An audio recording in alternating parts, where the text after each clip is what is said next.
How to paint snow. First, I use an orange high-flow acrylic to sketch in my composition. Then, I mix some more water into that acrylic and use it as a nice even stain across the canvas. Afterward, I mix up a light blue and then use a little bit of it to mix up an even darker blue. I then use my lighter blue to paint in the part of the sky right behind the trees. The further I get to the top of the canvas, the more of the medium blue I mix in.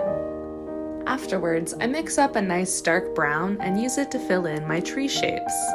Then, taking the same blue that I used in the sky, I fill in the snow that we see on the ground. If you use lower quality acrylics like I do, I recommend going over everything a second time to get some nice opacity.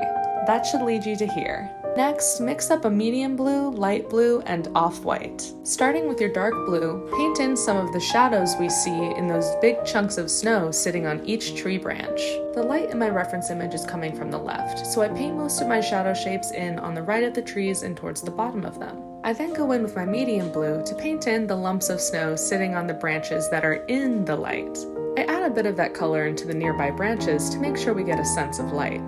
Make sure these marks get smaller the further they are into the background.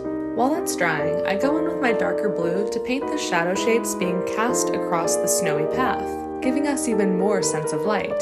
Using the lighter blue, I fill in the part where the light actually touches the snow, making sure to paint the parts where it bounces off the bottom of the tree branches. Then, lastly, I go in with my off-white and start to paint the glistening snow that's in direct sunlight. I'm making sure that I'm only using this on the leftmost side of every tree because that's the direction that my light is coming in my reference image. I also use this to paint the parts of the lightened snow that are really glistening in that sun. And voila! After all that hard work, you have yourself a snowy landscape.